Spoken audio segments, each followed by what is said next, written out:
Shalom, shalom, my brothers and sisters. Shalom to you again. Welcome in right here for another broadcast. Welcome into another broadcast right here of Liberation Tabernacle of YAH. I am your brother Morey Aria Israel. Yes, sir, indeed. Morey Aria Israel. And Morey just means teacher for those of you maybe new out there to the channel and new to this walk. Like I said, they're coming in today, brothers and sisters, with another video for you. Oh, yes, indeed. First, before we get into this, we gotta say all praises due to the Most High, all praises to the Creator of the heavens and the earth, and the cherisher and sustainer of everything that's in the heavens and the earth. Oh man, our life giver. I'm telling y'all, man, I'm just all praises to the Most High. Indeed. And we just thank you for tuning in, those who've been tuning in to the video and listening to the conversations and the things that I have been sharing. And I really do appreciate you, all the new subscribers, man. I'm telling y'all, man, thank y'all much indeed. Let me see, I get a name. For a matter of fact, I got one email that I do have a name. Let me pull this up so I can give you a shout out right fast. Bernice Barnes, thank you for subscribing. Let me see. So Gabrielle, thank you as well. Thank you. Yeah, thank you.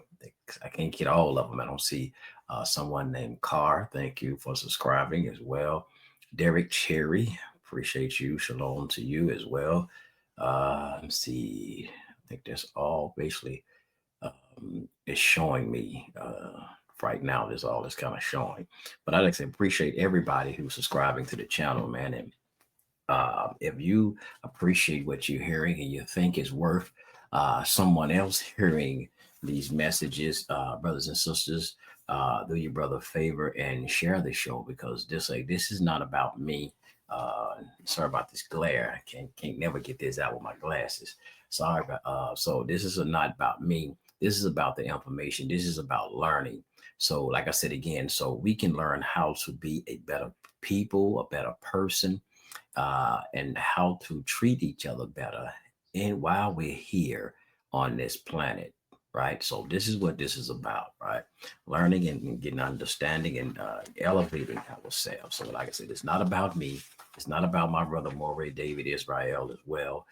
Shalom to my brother. Like I said, he run the other audio channel. He's not a YouTuber. He don't do the YouTube. So that's why y'all heard me mentioning him, but he's not on the video. He do the audio portion that we have, or that you can hear on iHeartRadio, TuneIn Radio. When you just Google Liberation Tabernacle of YAH, and you will see us on the different other audio podcast stations. But today, I got to tell y'all first and foremost, let me give a warning. I don't ever do warnings before but I do.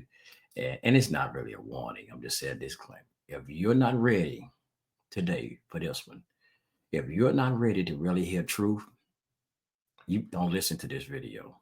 I'm just gonna tell y'all, and I don't disencourage anybody from listening to a message. But if you truly are not ready to hear some truth, don't listen to this video. I'm just gonna tell you right now, turn this video off. If you gonna come with your emotion, all with your doctrinal thing, you're not ready to hear someone to get some understanding. If you're not really just ready to be in scholarship mode, turn this video off. I'm just gonna tell you right now, turn this video off, because I don't need you all in the comment section again.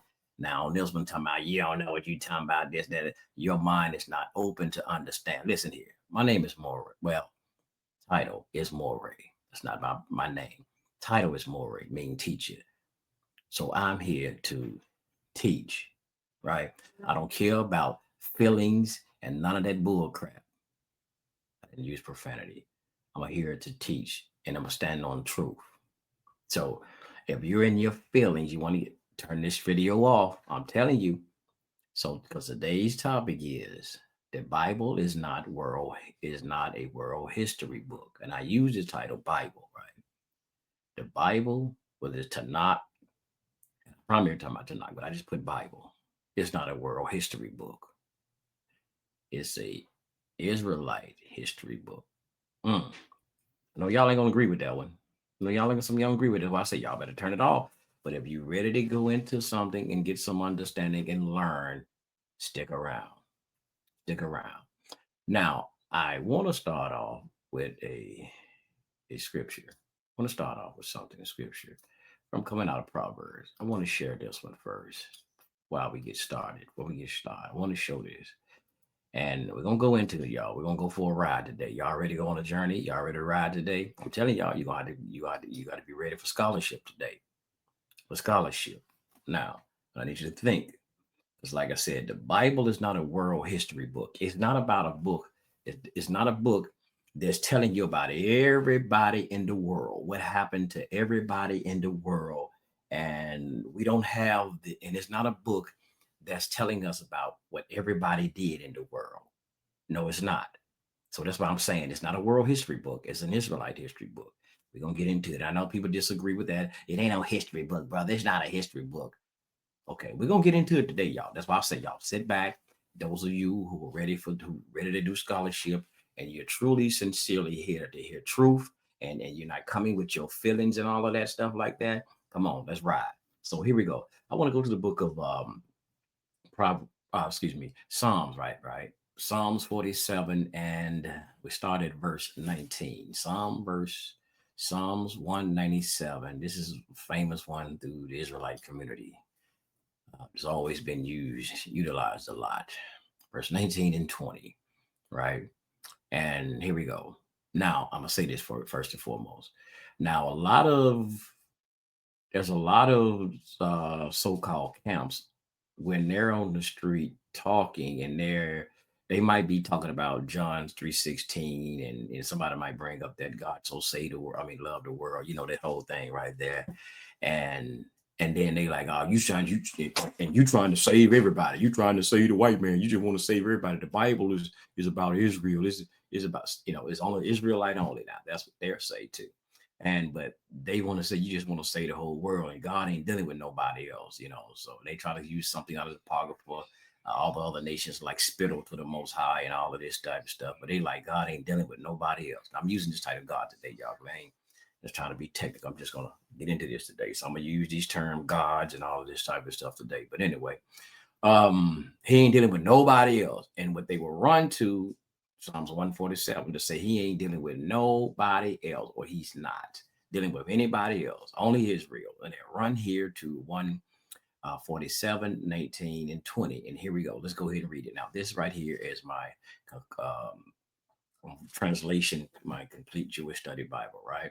And it says, he revealed his words to Yaakov, which is Jacob, his laws and his rulings to Israel. Now, here we go, verse 20. He has not done this for other nations. They do not know his rulings. Hallelujah. Now, they was used this here, verse 20 is basically their pretext or whatnot to say he's not dealing with anybody else. Now, let's go here to the King James. Let's go to the King James, right?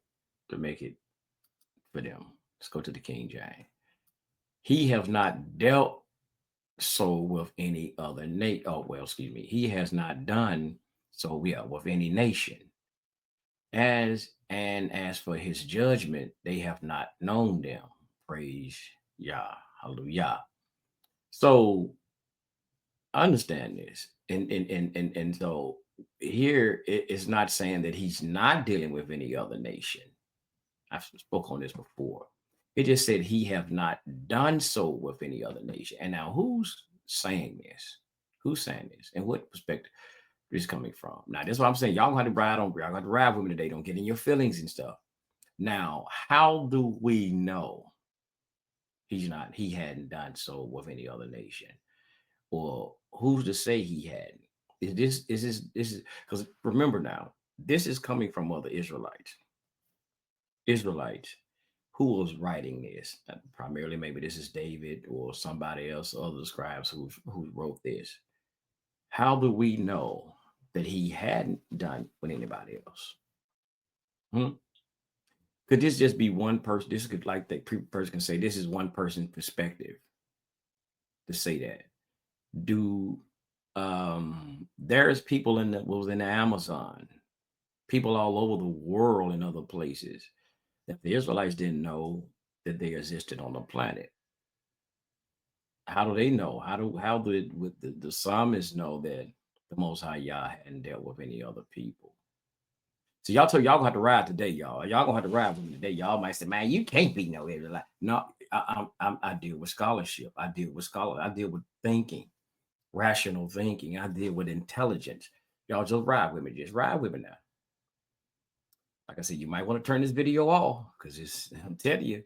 But anyway, so to say that this is this, but in truly perspective, this is not saying that he had. I mean that he's not dealing with anybody else. So quit trying to use this as saying that he ain't dealing with nobody else, only the Israelites only. Stop that foolishness. Trying to use that for that. Now it's just saying here, this David or whoever saying that he had not done so. Well, maybe that's the case. Maybe that's the case. But we're gonna dive into something here today. We're gonna dive into some other stuff today, dealing with laws, because it says he have not shown his word. I mean, he showed his words unto Jacob, his statutes and his judgments unto Israel. Right? Okay, let me stop screen sharing that. Now I have here, like I spend my money on my education, y'all. I try to spend my money on my education. I have a book right here. I've showed y'all this before. Um, the Illustrated Encyclopedia of Bible Facts. Yes, sir. And I bought this at a Christian Bible store. Yeah, this is a great book, man. I'm telling you. The Illustrated Encyclopedia of Bible Facts. Good book here.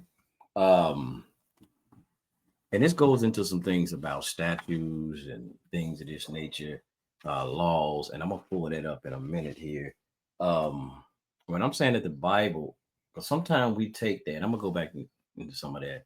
We take it as like the Bible, as we say the Tanakh or whatever, is a book of dealing with the whole world, like everything that we know about everybody on the planet. It was in the Bible. We don't know what the correspondence truly if how the Most High dealt with all of these other nations. We don't know. That's one nation of people perspective. This is the book that I have. Found this book somewhere when I was, I do sanitation. So I found this book years ago. Somebody threw it away. It's just the World Bible. The World Bible. Now, the World Bible, it contains what these religions, the different religions, and their perspective, biblical literature, what they might call their Bible or their literature, right? Sacred literature. Here's the difference: one is Hinduism, Buddhism, Confucianism, Judaic Christian. Now we know what they call Judaic Christian as they have here Old Testament and so-called New Testament, where they might say Judaism and then Christianity, which is the Bible, the whole Bible in itself, right? What they call it. Y'all know what I mean, the Bible. So anyway, Taoism, Zoroastrianism, Mohammedanism, which they call Islam, right? And in this book, when it goes through the different religions like Hinduism, we know we have in the Torah, it start off with the book of what they call Barashif, Genesis, right? And in Genesis, how do it start off? In the beginning of the heavens and earth, it talks about the creation story, right? It gives us a creation story. Well, even in Hinduism, there's a creation story. There's a creation story. So even in other religions and things of that nature, they have their respective creative creation story. See, I'm one. I've been a brother who traveled through as a Nawabian. We just say schools of thought. I've been in various schools of thought before. Now, here's this different schools of thought, and I've studied different religions and a lot of these things, and we go in history and look at history. I love religion. I love to study religion. I promise you, I do. I love studying religion, and this is why I come up and I have an understanding of ancient literature, ancient people, how they thought, and just their philosophies and their moral principles on life. So even here, it talks about in the Hindu religion, it talks about the creation. And it says, and there was, and now then there was not non-existence nor existence. There was no realm of air, no sky beyond it. So they even have sound like Genesis almost on it. So they have a creation story and things in here. A lot of religions have a creation story, just like we have the book of Genesis, right? Now, there's another book, and I'm gonna show y'all some stuff. We're gonna get into this today. We're going in. Now, this is a Bible that I purchased on eBay. Yeah, old Bible. Not an old Bible. I'm sorry, a Bible that I purchased on eBay. Now, this is the Tanakh. It is to Tanakh only. It is called the Norton Critical Edition. Yeah, King James Version, Norton Critical Edition. The reason I bought this, it was interesting because this book in here, they have not only is it the Tanakh, but they have in here a lot of ancient literature in it. Yeah, they have a lot of ancient literature from what they call the Near Eastern texts. Near Eastern text. This is inside of this Bible. I don't know if y'all can really see that. This is really inside of this Bible. Yeah. Now, what it contains in here, they have myths and legends, Egyptian myths of origins, the what they call it, the creation story, even coming from Kemet, or brothers may say Kemet of Egypt. It says one of many, the Memphite cosmology, um, the epic tales of the Mesopotamian Canaan. Y'all ever heard of the Enumalish, the Mesopotamian epics of creation story? Y'all ever heard of that before? Yeah. The battle of Baal and the sea, I mean, it's just a whole bunch of different creation stories. It has the Epic of Gilgamesh. Y'all heard of that before? The Epic of Gilgamesh. So what it goes into a lot of the things. It has laws and treaties, the laws of Hammurabi, which the laws of the Hittite, uh, the Middle Assyrian laws, and I'm gonna show y'all some of that in a momentarily. It has the Sumerian kings list, all the kings of Samaria, the Amana letters. Yeah, the Moabite stone. I mean, this thing has it all in here. I mean, it lays it all. It have everything, different hymns and things. So everything that was pertaining to the ancient Near East at that time, it pertains a lot of that in there. But the reason I'm saying this is not the Bible is not a world. It's not about every nation. It does not tell us about um, these nations. It might mention something about the Babylonians, but it don't tell us about their culture and how they live, and it don't tell us about their religion and things of that nature. It does not tell us. It doesn't tell us about the Hittite religion. It doesn't really go into the so much and break down about the Kemite tradition. It might talk about their gods and all this, and might mention how they had gods, but it does not go into their cosmology. It does not tell us about their religious history, how they um, their concept of how they believed in a creator supreme being. It does not go into all of that stuff. It's only now, and I go here. Now, the Bible is, now I say the Bible, the Tanakh, I'm just saying the Tanakh. The Tanakh here is just, and I know some of y'all going to disagree. I know, but it's all right now. Because I told y'all, if y'all don't want to hear the truth, you can get off. So some of y'all probably don't got off anyway and might unsubscribe, but it is what it is. I'm still here to teach you. I don't give a damn if it's one that listen. I'm doing my job. I'm going to do my job. But the Bible in itself, and I understand the Bible, well, the Tanakh is a book, or say a book, there's history that's telling us about the relationship, how there was a people who was in bondage,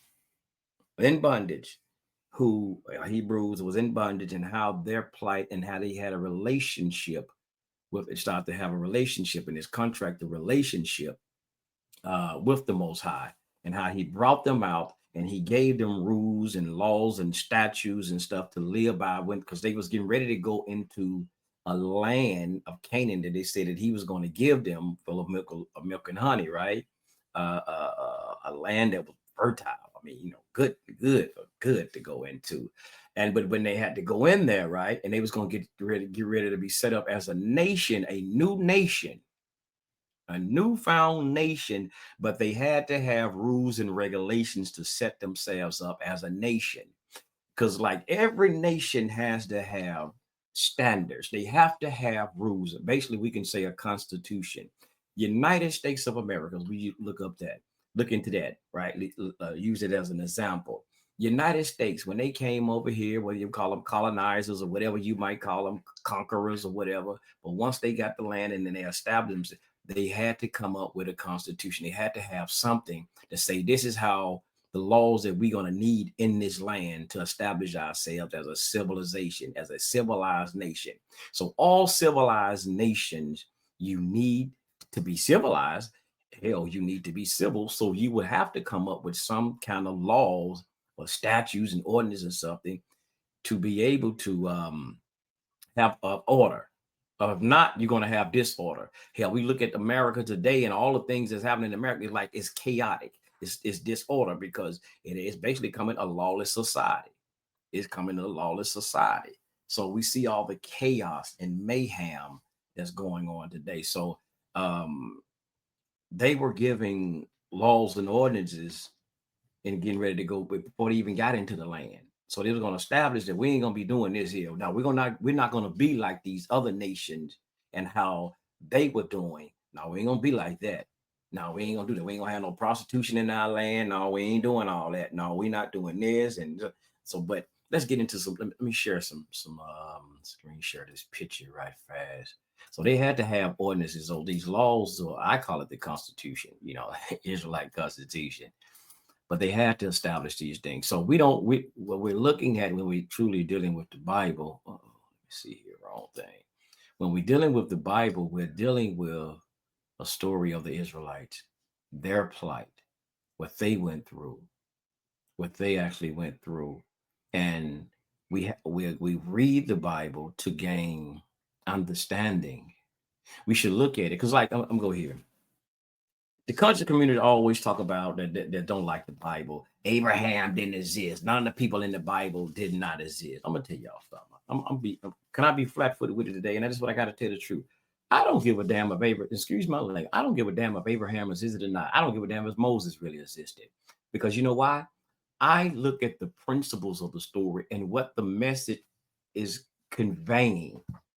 And that's what I asked them. I asked a lot of them when I do talk to them and some people that say this. I said, did you get the moral of the story? When you read the story, did you get the moral of the story? Huh? Did you get that? Because that's the point. I learned the principles is what the story is conveying. And that is the thing. I don't have to be and say that I'm an Israelite. Y'all know, if y'all pay attention to these videos that I've been doing, do y'all hear me even really saying that now I'm an Israelite? Do y'all hear me saying that? I don't have to say that because I'm going to say I don't have to go around saying that because I look at it and say, now I used to, I'm Israelite, I'm a Jew, and this, that, and other. And I'll probably come back to that later. But I follow the principles. I don't have to say I'm actually a nationalized or that I'm a Jew by birth or whatever like that. Nah, I don't have to deal with that. But I follow the principles. I follow the traditions, and I come back to that because it is a religion as well. And I know y'all aren't gonna like that when I say it is a religion as well. The Israelite, what you're reading, especially when you're dealing with the concept of God and certain things, you're dealing with religious texts as well. It's history, because y'all say, "Nah, it ain't no religion, Ariah. It's just our heritage. This is our culture." Heritage, yes, it's heritage there, but it's also religion, and I get into that. But I want to go here because when I went to Psalms 147 and 19, it was talking about the law, statutes, and things of this nature, ordinance. And in this book, as I was showing y'all earlier, this is coming from this book right here, the Illustrated Encyclopedia of Bible Facts. This is what this is coming from. I'm telling y'all, this is a great book, man. This is a great book. I break down so much of the Bible. It just break down different things of the Bible, the literature of the Bible, and the history of things, how certain things were edited and all. I'm telling y'all, man, you gotta do your scholarship. I'm telling y'all, come on, man, because a lot of it you are dealing with religion, and I just got to be honest and say it. A lot of y'all, if you're coming from a religious thing, and that's how you defend it from a religious standpoint, and go, well, God said it, God said, okay, that's the religious aspect of it. And I'm not knocking that. I ain't knocking that at all. As some might say, at all. I agree. But there's other aspect, there's more to it that y'all have to understand. That's the religious aspect of it. But let's look at this. This is the one I want to go with, start with. Yeah, I go here. Now, we talk about laws. They say laws. Now, here, I hope I got it large enough for y'all to see there. I'll enlarge it a little bit more. It says the origin of the laws of law. Rulers of the Near East was not trying to express universal wisdom through their laws. They were trying to maintain their personal, political, and economic power and their image as lawgivers. If a previous king had already done this, they just borrowed the idea for their own legal system. A king was supposed to hand down laws that were clear, just, true, no matter where they got them. Where my pointer go? Okay, no matter where they got them. Highlighted part, right? In contrast, the Bible teaches that God's people receive their laws from God Himself, not from their neighbors. Even laws whose content correspond to those of other Near Eastern codes are presented as God's giving. You see that, right? Now, let's keep going, proceed. Because, see, a lot of this in the Near East, let's think about something right fast. Abraham, Father Abraham, as they say, Abraham, and all of those people, Noah, and all of what was the laws and statutes were they following it that in their time? Might say Jacob before he came Israel and so forth. Let me see, y'all. Let me see who else, y'all. Isaac and all of them. What was the laws that they were following? The statutes, because they had to live. They lived in certain places. So, what was the land, the law of the land in their time? Because Moses wasn't there yet. Moses wasn't there. So, what were their laws and ordinances of the land and the region that they had? Because every nation, y'all, they had certain laws, right? They had law. But we talk us here more in the Mesopotamia area, because we know Father Abraham lived in the order of Chaldea, right? And they even that we talk about Abraham going back to Abraham and his fathers them, because they call him the Abraham the father of monotheism. Don't they say that? Because Islam and all of them look to him as well as being the father of the one, as they say, the one God. Um, so people give him credit as saying he was a father of monotheism, because his father and them, they worship many deities and idols and certain things of that nature. But again, so they had in their time a religious or a spiritual system. And I know people hate that word religion, but I don't care. I use it, and I'm not ashamed. And I'll say, hey, I follow a religious, or I say a spiritual system or a spiritual tradition, however y'all want to claim it now. But let's keep going. Let's see here. The Bible says to obey its laws because they are God's command. Such a statement is called motive clause, because it blesses those who obey God's laws and curses those who disobey it, or both. Leviticus 26. The opening chapter of Deuteronomy 1 through 4 review Israel's history. Is a what? Israel's history with a motivating purpose to, let me skip to the next page. I just did it. Let me go up here to the top. Reminds God's people that they ought to obey his laws. Israelites agree with their neighbors that the law was eternal and binding, but for a different reason, because the king said so, but because God said so. Okay, let's go here. The concept of law in this book. Law usually deal with a nation's social order. They tell how citizens should act towards one another. I talked about this earlier. But the laws of the Bible also tell how God's people should act towards him.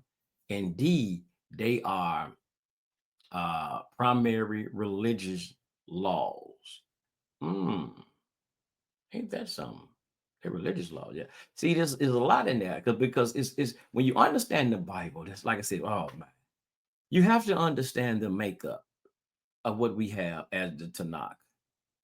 It has social order, how we should deal with each other as citizens in this nation. But it also has in it, what I would say, religious laws or whatnot, or how to have a relationship with the Creator.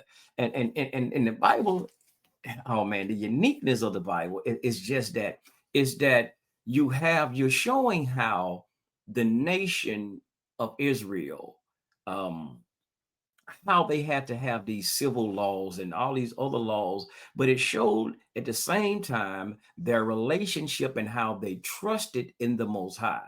This is the beauty of the Bible that we have to understand, and this is what we're missing a lot of times. Um, it show if we trust and the Most High. It's like the American dollar bill has on it, "In God we trust." Now we probably, but sometimes we might like, I don't know what God they trusted, but on that American dollar bill, just let me see, what is it? Where is it? It's on here somewhere, y'all. On the back, isn't it? Yeah, I ain't looked at a dollar bill in so long, y'all. Be honest. It has on the back, "In God we trust." As a nation, as they say, as a nation of America, they said we have to trust in God. We have to trust in the Most High power. So Israel, it had to trust, and this is what the whole thing about faith is, about us having faith and trusting, putting our trust in the Most High Yah. But yes, we are a nation of people. That's why y'all said, "I'm gonna give you these laws, these ordinances, and these statutes, Israel, and if you go by them, you will be a successful nation of people." But you got to trust in me. Follow these ordinances, follow these instructions that I am giving you. Come on now. And you will be a successful nation of people. Right? This is why we see that if they said they followed him, they will stay in their land. But if they disagree, that land was going to get snatched from them. And they didn't deserve. And a lot of times we've seen it, right? Because they didn't deserve to have as a nation of people. Let's go right here. Let's keep going. It says God introduced his laws by saying that he chose Israel to be a nation with its own land. Not just a clan or a large family. See Genesis 12:2. God's laws then told the people of Israel how to live in harmony with him. This was the message of the 10 Commandments, or the 10 Matters. I heard some people say called the 10 Matters or the 10 Words, Exodus 20. And the thrust of the civil laws, here we go, y'all. This is why I say you got to understand the makeup of the Bible. Oh, we said it tonight.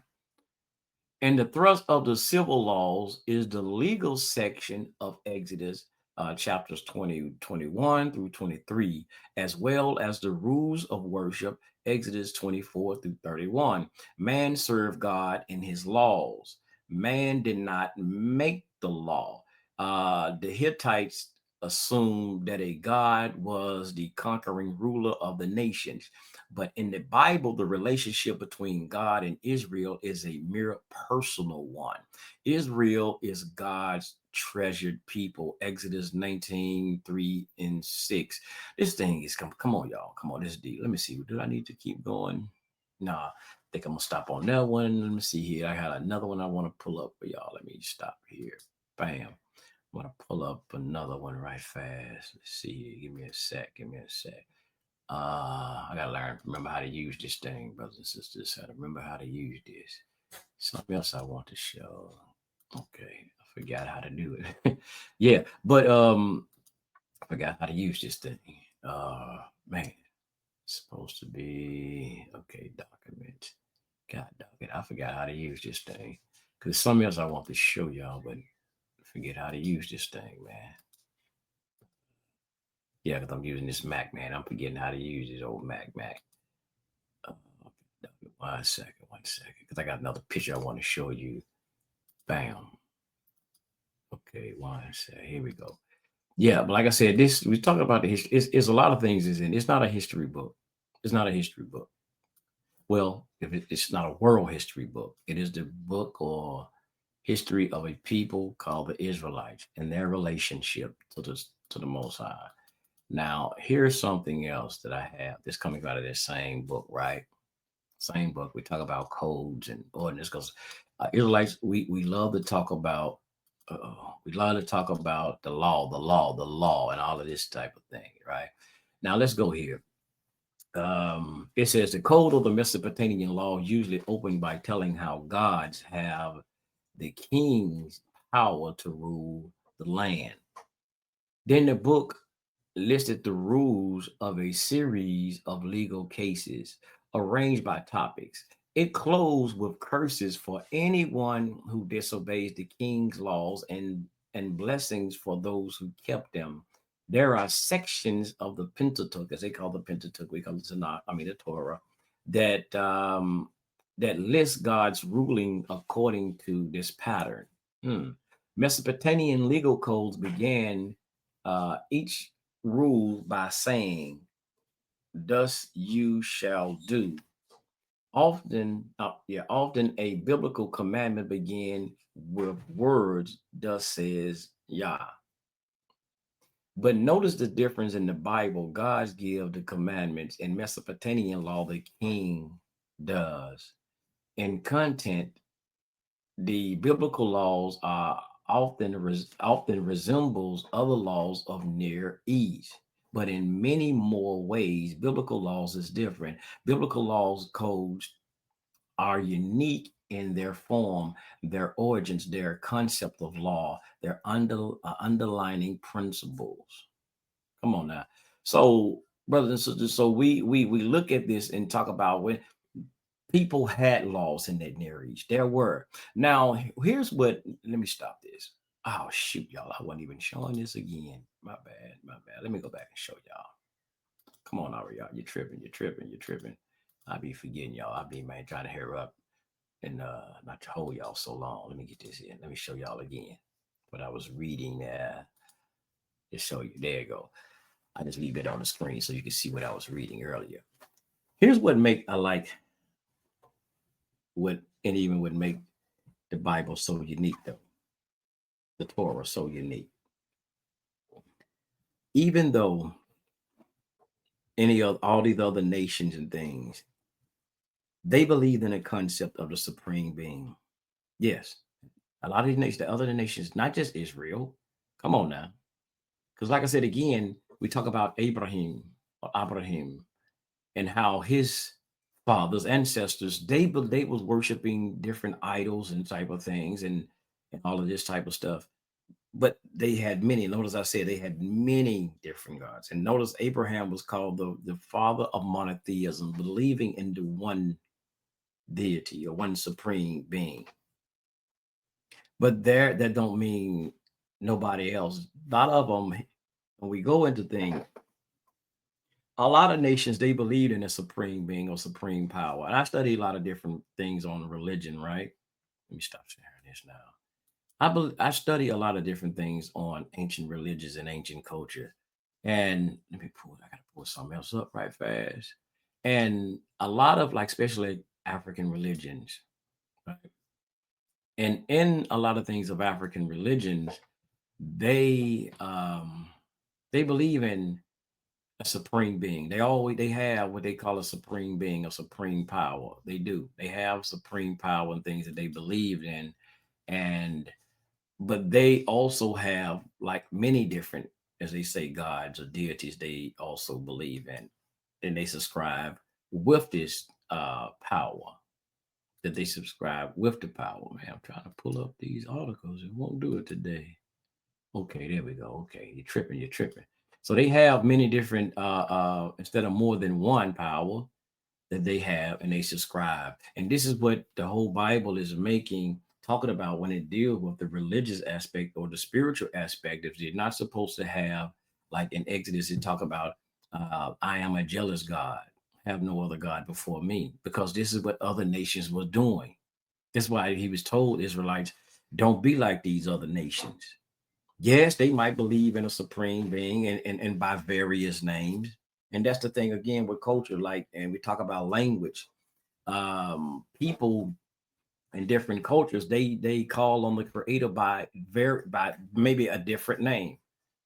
That don't, it's just because they might see the Hebrew, when we say Yahweh, Yahweh, that's Hebrew. That's the way we might pronounce or say that the Most High name is in Hebrew. But somebody else who does not speak Hebrew, in whatever land they in their language, they might call the supreme being or the supreme creator something in their respected language. That don't mean they don't believe in the Most High. They're just in their language. Like, and I say this, I used to practice Islam, and I had to, and brothers used to argue, bang, lies, and they might have aspect of symbolism and thing, the Christian and all of this, but people might say Allah, they use the word Allah. And I had to learn this.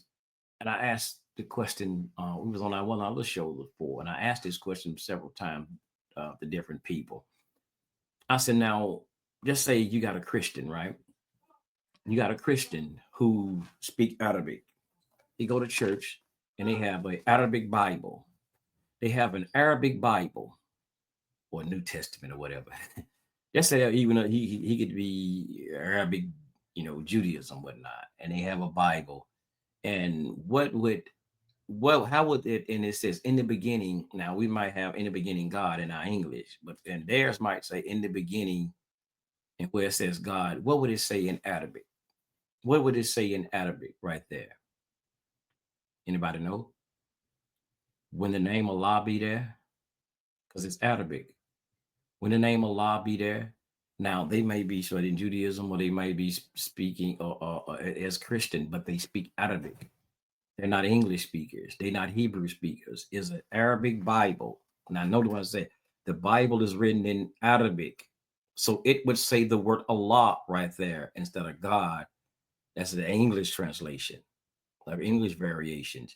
So in Hebrew, we might say Elohim. I see some brothers out there, they say they speak the Lashawan Kadash, and they say the Paleo Hebrew, what they say Elohim, the Elohim. It sounds just like almost Allah in this when you first start off, you say Allah, Allah, Elohim, Elohim, Elohim. And some say even the Arabic even come up out of that. Elohim. Mhm. But we get later on, we get the word, through various translation. I mean, not very through various means, we get to say Elohim. Some say Ilah, some say Allah, some say El, some say Ah. So it's come on, y'all. It's dealing with language. So in different people, you go into different parts of Africa and ancient traditions, they may speak about the supreme being. Yeah, we believe in a supreme being, higher power, but they might have other deities ascribed to him, because like even in the Kemetic cosmology, I used to practice the Kemetic tradition, and they might say look at, I don't know, Atum Ra or Ray or the Supreme, but they will have all of these, so they break down certain things deal with cosmology. They got the god of the wind, that's a god. Thunder, that's a god, that's a power. And they break down these forces. They look at them as forces, where we might say a god. And this is how they give respect to everything, was a power. It's like almost like like Christianity, and how with this Trinity thing, they say it's the three gods that make up one. The Father, Son, and the Holy Ghost and Holy Spirit, whatever, they said make up one. And that's basically how, and a lot of certain religious cosmologies and things that they've done, they break down this one God and give him different, and they look at him in different respects and orders. But here in the Israelite tradition, we don't do that. We don't do that. We just say, he's only one. He's only one. And even Islam, I told y'all, like, is one.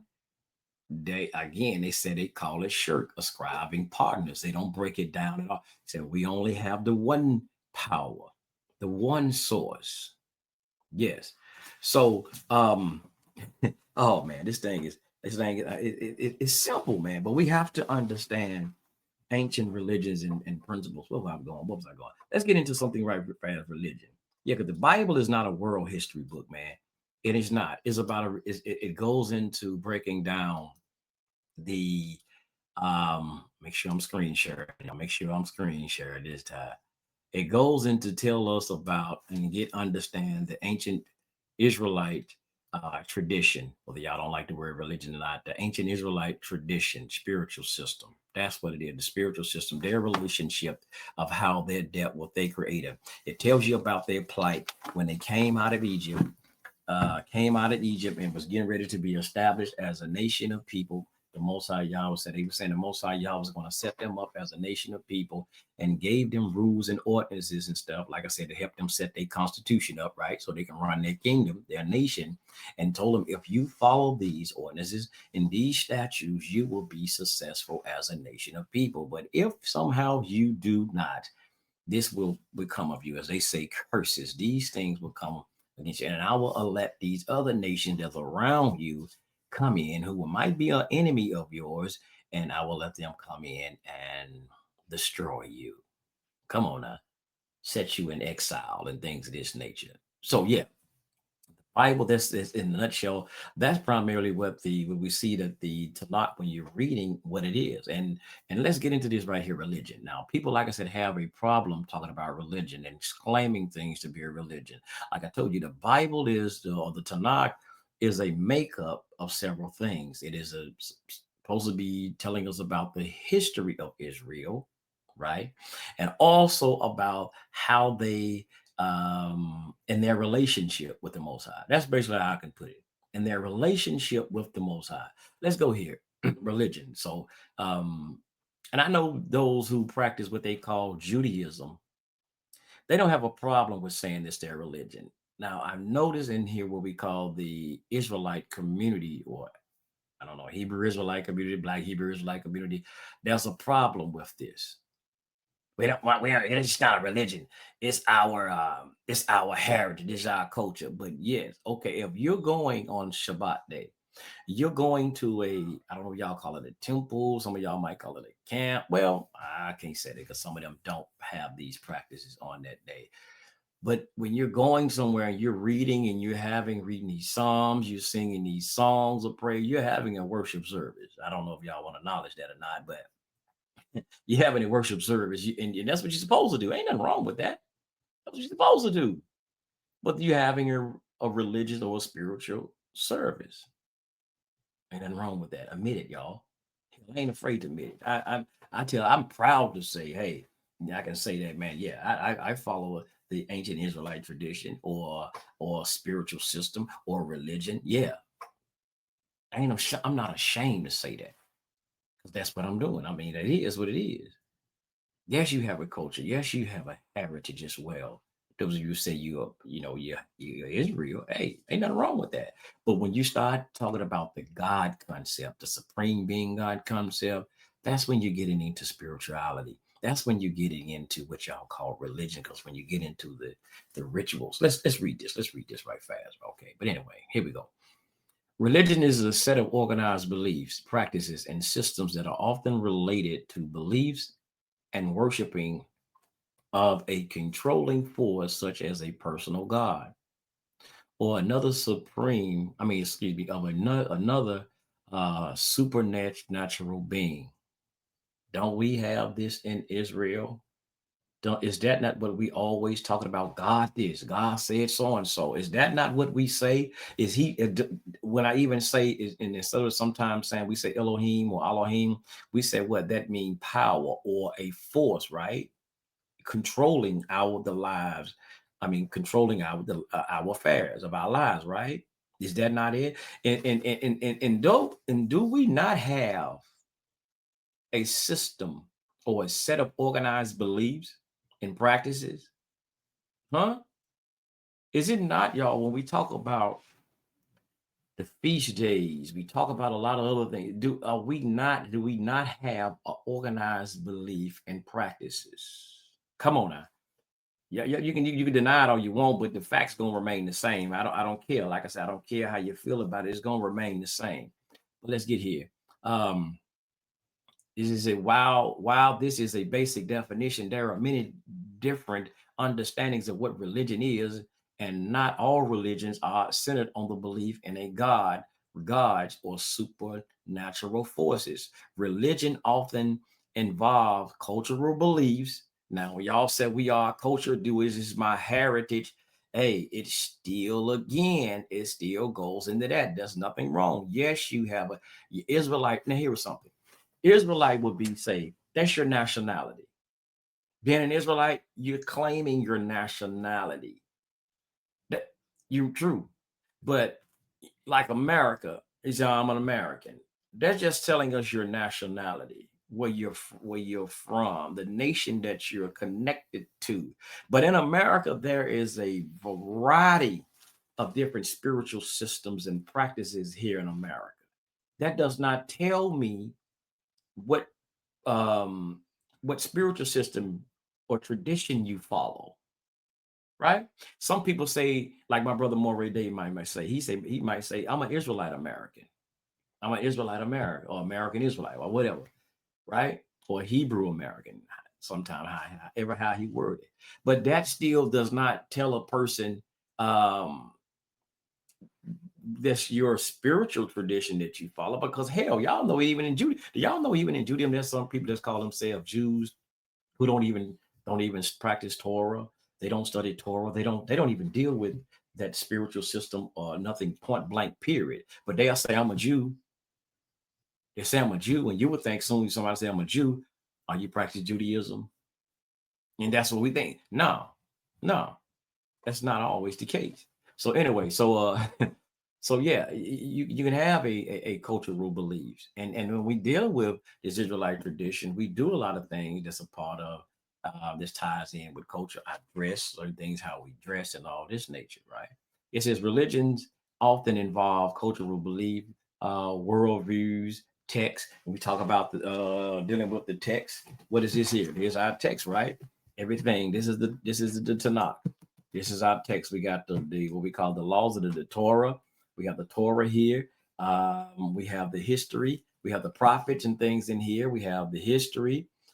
We have Psalms and all of these type of things in here. This is our what we call our sacred text that we base our lives upon, right?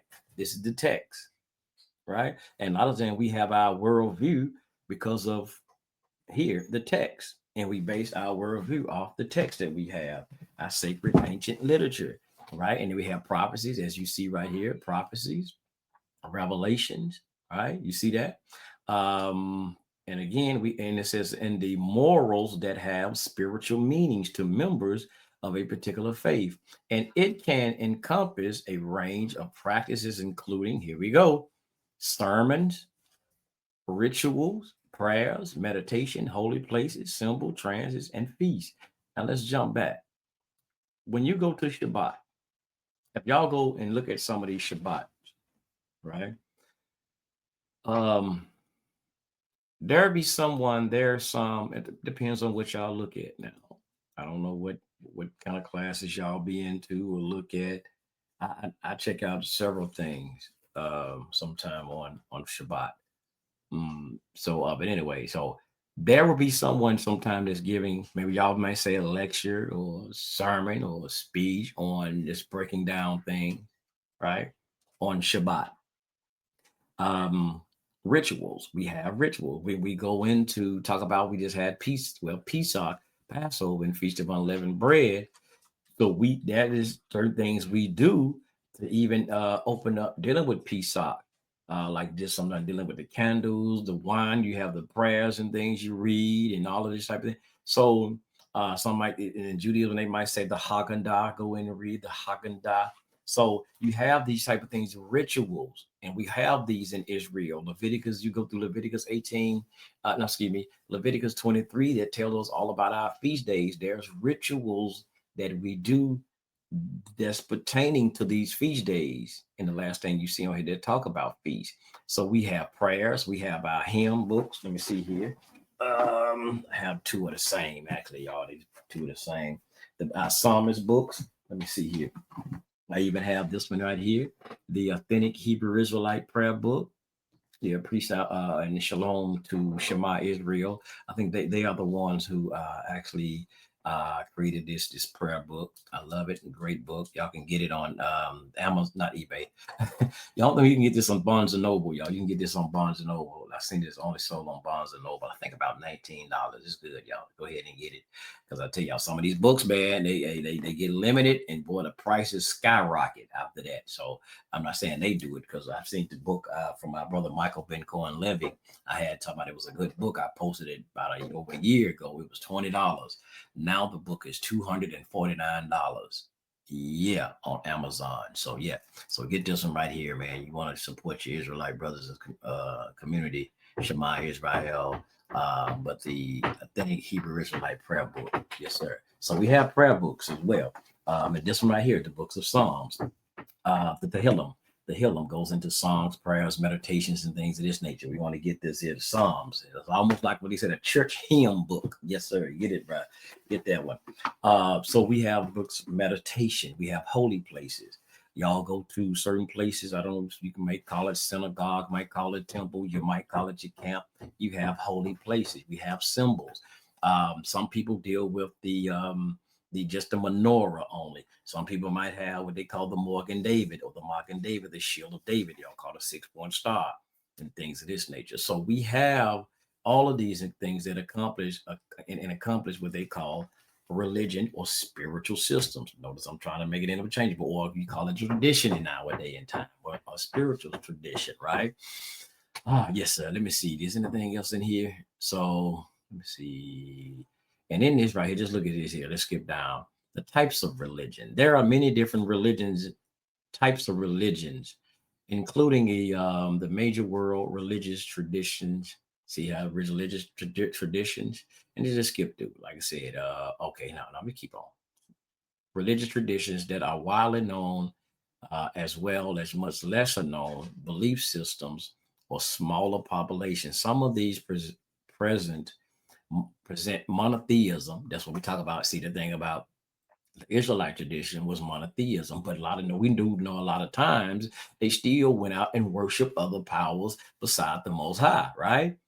But it says some of these present monotheism, or the belief in a single power, or as they say, God here, while others are examples of polytheism, or the belief in multiple gods. And see, that's why I said again, and you see they have Judaism. They won't put Israelite tradition, they'll put Judaism on there, right?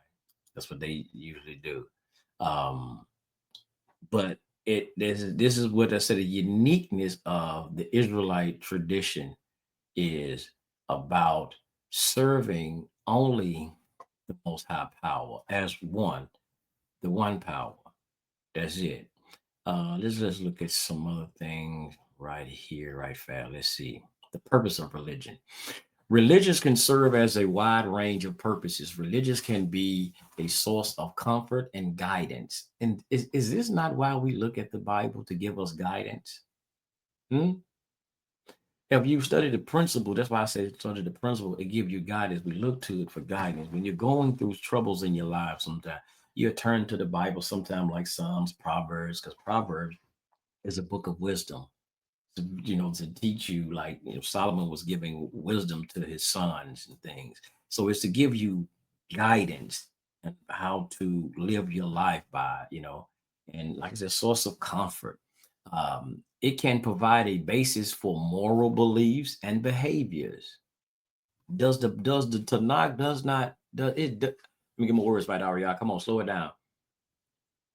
Does the Torah, does it not encompass these type of things, y'all? Moral beliefs, and help us learn how to behave. That's why I keep talking about we study it and we learn the principles of it. Is this not what it try to help us get to learn? We study to learn more behaviors, and so we can truly learn how to behave and treat one another. Let's get something here. Let's get this story. Is it not, brothers and sisters?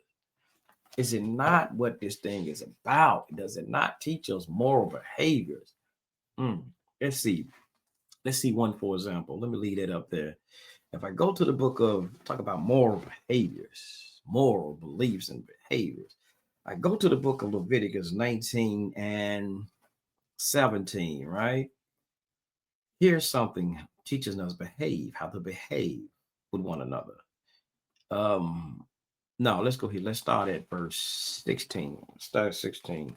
My complete Jewish study Bible again. It says, do not go around spreading slander amongst your people, but also don't stand idly by when your neighbor's life is at stake. For I am Yahweh the Elohim. Verse 17. Do not hate your brother in your heart, but rebuke your neighbor frankly, so that you won't carry sin because of him. Do not take vengeance on or bear a grudge against any of your people. Rather, love your neighbor as yourselves, for I am Yahweh the Elohim. So it's teaching you here a behavior. Do not go around slandering amongst your people. It's something, a behavior, teaching us that we shouldn't do, giving us a proper behavior, how to behave. It says, do not hate your brother in your heart, teaching you how to behave. Don't go around holding a grudge. The Bible does not, the Torah teach us these type of things that it's saying right here? Yes, it does. Let's keep on, brothers and sisters, and keep going. It says, and talk about the purpose of religion. And it can also provide a sense of community and connection to tradition. Come on, y'all. Some research even suggests that it may have an effect on health. Oh, yes, it does. Oh, yes, it does. The impact of religion on health and life expectancy has always been a tricky area of research. It seemed to some that religious people defined here are as people who go to religious service regularly seem to be healthier than those who don't attend. There's some. Let's see, what else do we have here right fast, brothers and sisters, before we jump off of this. Let's just see the impact of religion. Religion can contribute to a sense of community, provide a support, and offer guidance. It has also been shown to have an impact on both physical and mental health. I like this one right here. A religion can contribute to a sense of community, provide support, and offer guidance. It does. A lot of you probably have, like, I don't know if a lot of y'all a part of any congregation, maybe y'all say camp. But I'm gonna tell y'all, man, it's nothing like community life. And I had said this, man. I was telling the brothers over there before. I miss when I was in the Wabian Nation. I don't really say I want to be in the Wabian no more. Let me take this down. But I always used to love that, man. I used to love that, how we used to congregate. Man, that community thing, man, that's beautiful. I mean, that is a beautiful thing when you have congregate, being around other people that's y'all of the same, you studying, and it motivates you, man. It motivates you to keep studying a lot, because like I said, we used to go to the bookstore, right? Class used to be over with. I forgot about 6, 7 o'clock sometime. Man, we'll still be out there 10, 11 o'clock at night in the parking lot. Brothers don't, man, lock the doors to the store. A couple of us, we still in the parking lot, chopping it up, man, kicking knowledge. Yeah, because, and then it inspired me, man. I was buying books. I was like, man, I was studying like a mother. I was reading like I don't know what back then. Because like brothers be chopping, I'm like, man, that's cold. Like, ooh, wee. I'm studying, I'm reading like I don't know what, y'all, back then. Yeah, I used to love that community life. So it's good to congregate, because it does, man. It give you that support, that guidance. You can go to brothers and sisters, and they can help you. That community, man. That community, like I said, religion contribute to a sense of community, provide support. When you need something, you can go to your respective, supposed to go to your respective, what y'all say, camp, a body that you with, and they're supposed to have that support system, man. I'm telling you, man, it's a great thing. So having someone there for your back and supporting you, when you're going through something, even if you're not going through something. And that's, I like what it says. It also have been shown to have an impact on both your physical and your mental, most definitely. So, but I don't have a problem with this. We're talking about religion. I have a religion or a spiritual system. Yes, I follow a spiritual system. So anyway, so what I'm just here to say, I'm just showing all of this. Y'all like, man, what they got to do? You all over the place. No, no, I'm not. You got to understand it. The Bible, like I said in itself, brothers and sisters, is a book. I've read it, just already told you what it was a long time ago. And it is a book to deal with, just show you how the Israelites had their relationship with the Creator. It's a book that kind of you can go to, and it will show you um the relation. Like I said, it shows you. I'm looking for some while I'm talking at the same time. It shows you how they didn't always do what was right, even though they was commanded to do this, follow these ordinances, follow these commandments, but they did not always do what was right. And it shows you how they failed, they lost their land, and they lost a lot of these things because they didn't do right. So these are the things that we supposed to study and look at, brothers and sisters, and learn from. Just look at today, how we see our communities today are in shambles here in America. Whether people saying they're Israelites or not, that's not the point. Look how our communities are just being torn apart. It's just out here, just crazy, brothers and sisters. Our young teenagers out here, young folk, boy, they gone wild out here. They gone wild out here. They don't care about nothing no more. They're robbing people, they're killing people, they're getting killed, getting slaughtered out here because they don't anymore. They don't have any sense about, they don't care about the most high no more. Because there's a lot of stuff people like, man, we don't need religion. And religion is the problem. No, okay. I tell y'all what. Now y'all are not teaching these young brothers and sisters about religion no more, about spirituality no more. Look how it's turning out. Now I know I ain't talking about none of the Israelites out here. I know I ain't talking about none of y'all now.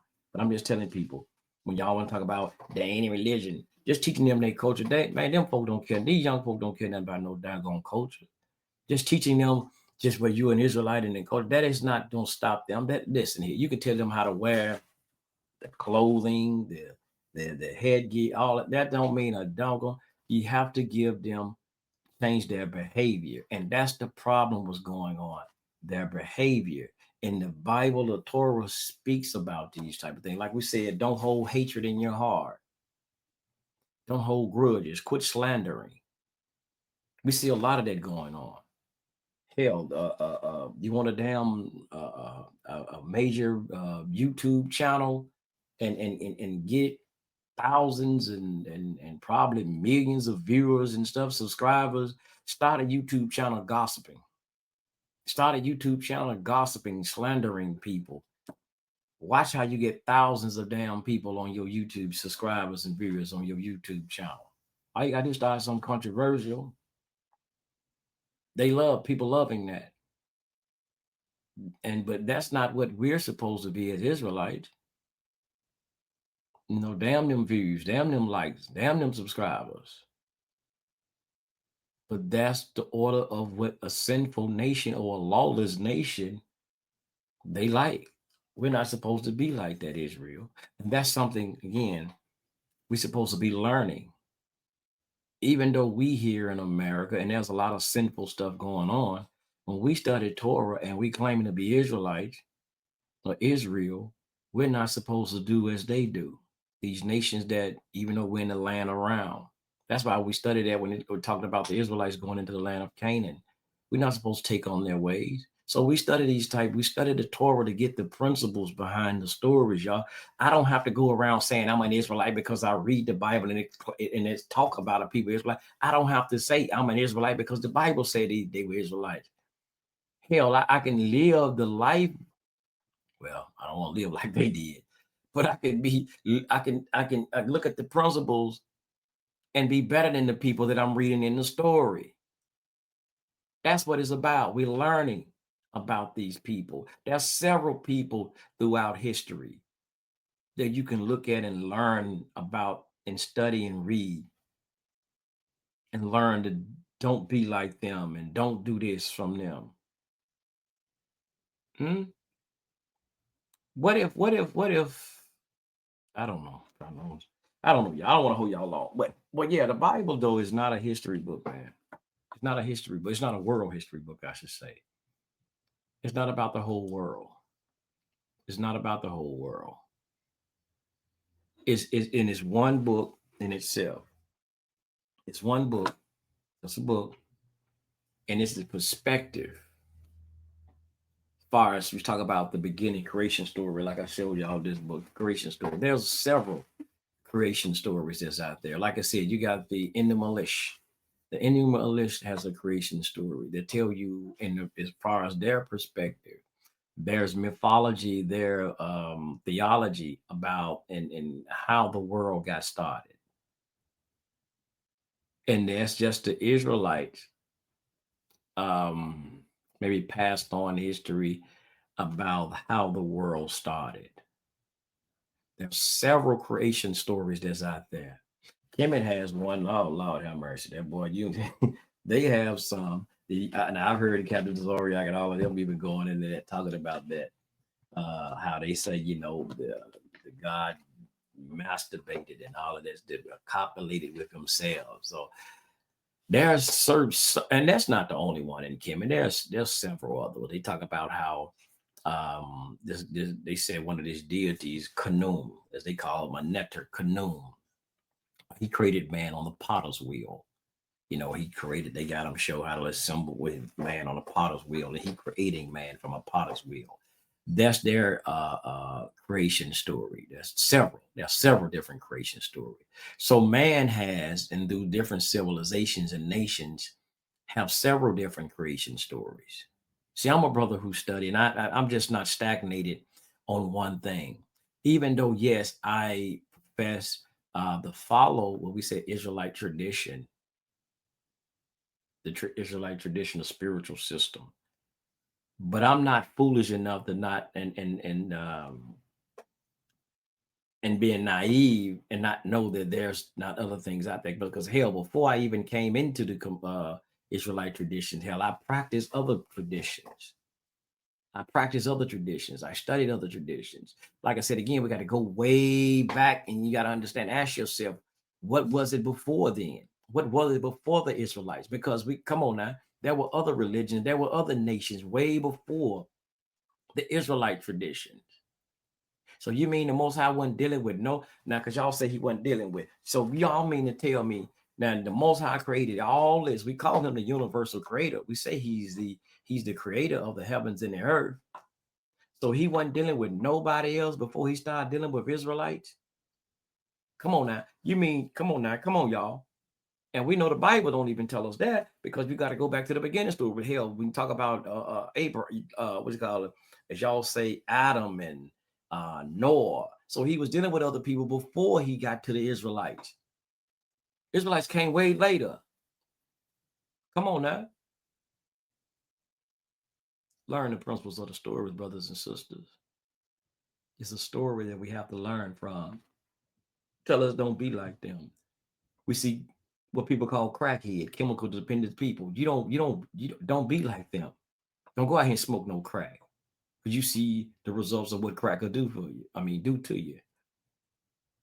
That's why I said again, I don't when the conscious community and stuff like they get to talk about Abraham didn't exist, Moses had them people didn't exist. I don't give a damn if they existed or not. That's not the point. Not with me.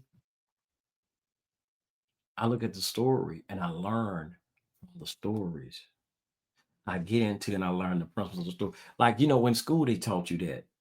They teach you to read the story and ask you, what's the moral of the story? So now we get to the Bible, we don't take that and learn.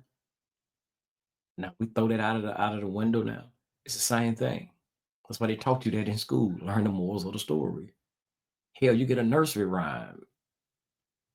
What's the moral of the story with the nursery rhyme? Hmm? So every ancient people, all ancient traditions and things had a tradition A lot of them had laws. But like I said, the uniqueness, though, we talk about with Israelite tradition is that we wanted to uphold the one power, most high, in our in the language. We say Hebrew. It may be say y'all may say Yahweh, Yahuwah, Yahuwah. That's the Hebrew. Now, is it that really his name?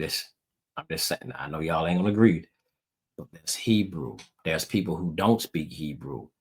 They're calling the Most High in their communicative language something else, but they're talking about the Most High.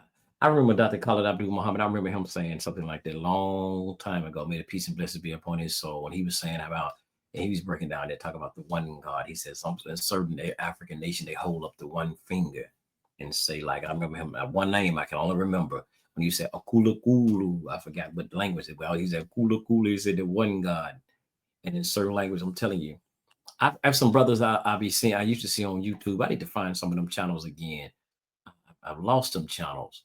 It was a brother. He was a Bantu brother. I remember he just speak the Bantu language, and he wouldn't say Yahweh. They didn't say like Yahweh, Yahuwah. They didn't say none of the things that we say.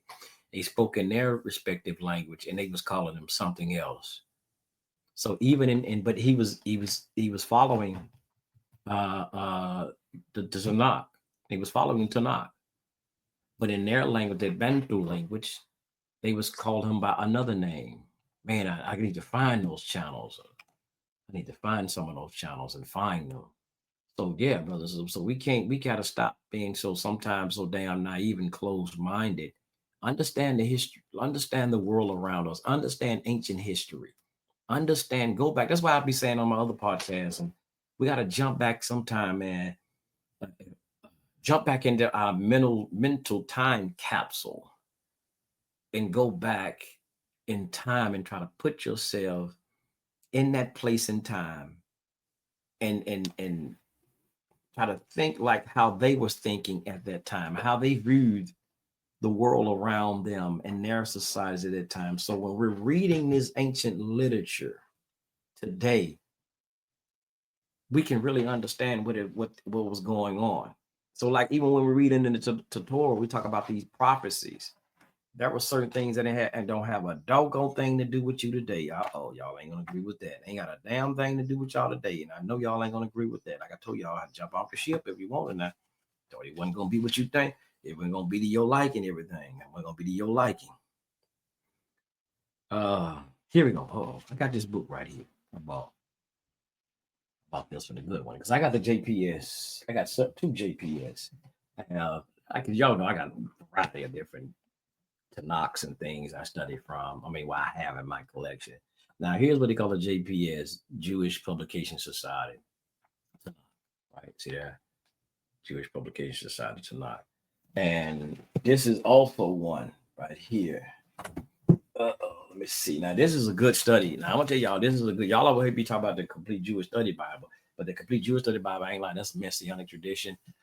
Messianic Bible, study Bible. But I like sometimes how wording, some things are worded and they put it in modern language that we speak in. I speak English. I'll speak English. Oh, hell. So I like how certain things are worded. That's why sometimes y'all hear me reading certain ones is how things are worded to make it plain in our language, how we speak today. All that hither and thou. Come on, man. That's old English. But anyway, brothers and sisters, this is a great. Now, this is by the JPS again, the Jewish Public Society as well. But this was done, I think, through Oxford, the Jewish Study Bible. Don't let that Jewish stuff get y'all, man. Come on, y'all. Come on. Don't let that Jewish. I don't man with that Jewish stuff. That's that white. That's Esau. Come on. Quit being. No. Man, come on. I'm about scholarship, y'all. I ain't with that foolishship. The Torah, the Netavim, the Ketuvim. This is a great one. In the study notes, because this is what you need, a study Bible. A study. So this is a great study Bible. And they have some essays in the back. Essays. Woo. Man, they go through it. I hadn't even scratched the surface with those essays in the back.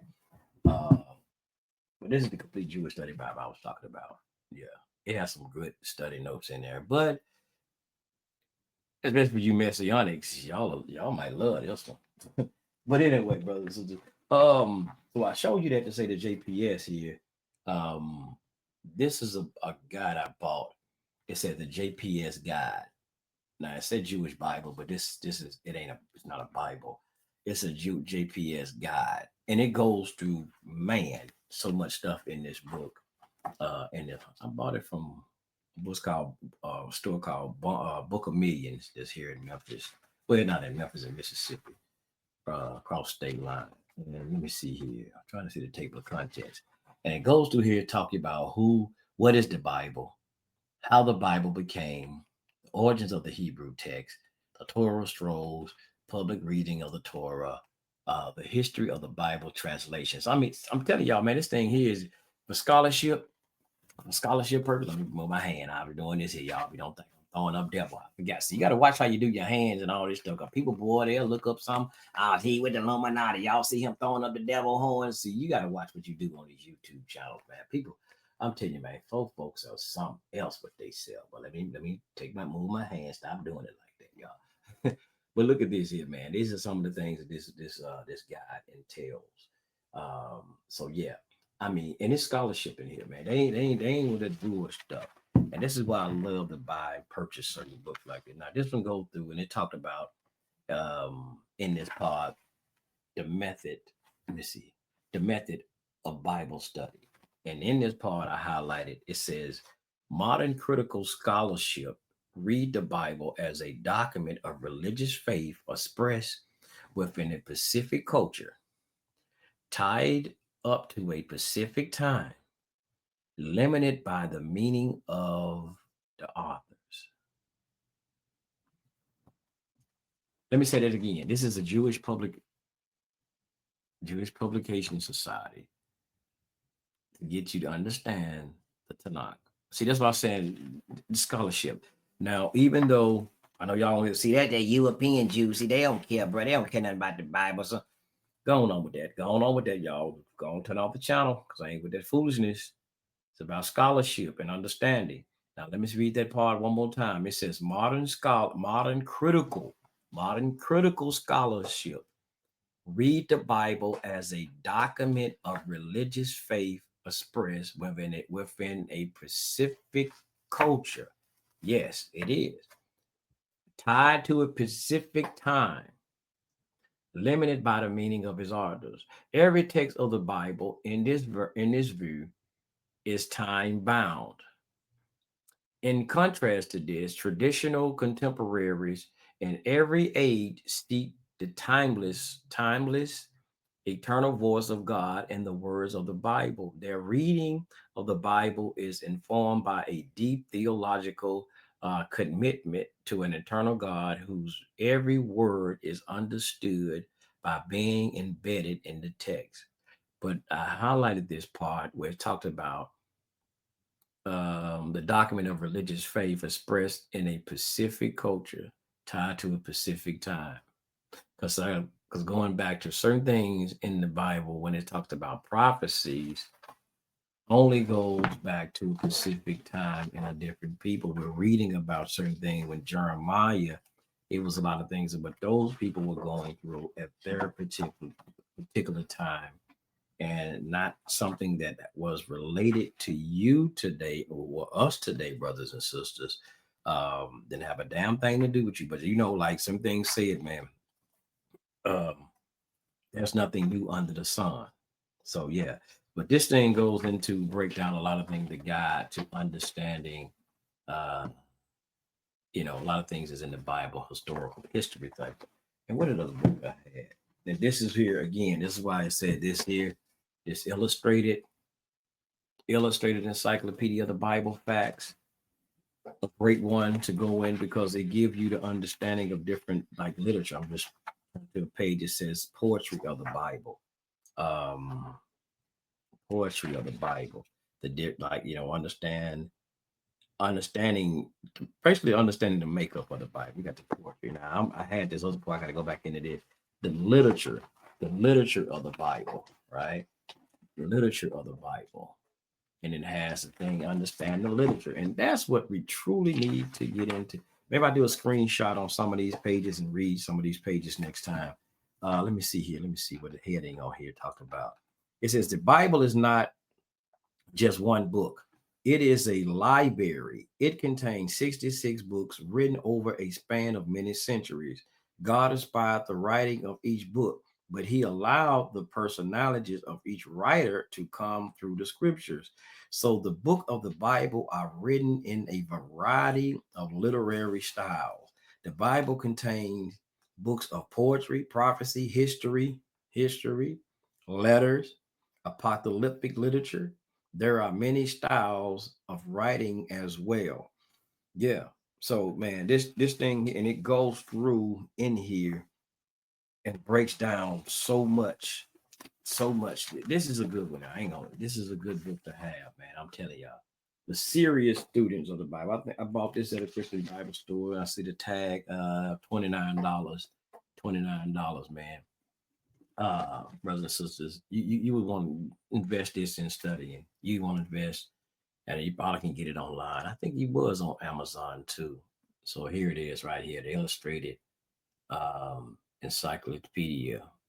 You can get this to study for serious scholars out there, um, who not bound by, you want to uphold a doctrine. You seriously want to understand the literature. If you love the Tanakh and you love reading and trying to find, and you know what is really what, you would invest in things like that to understand.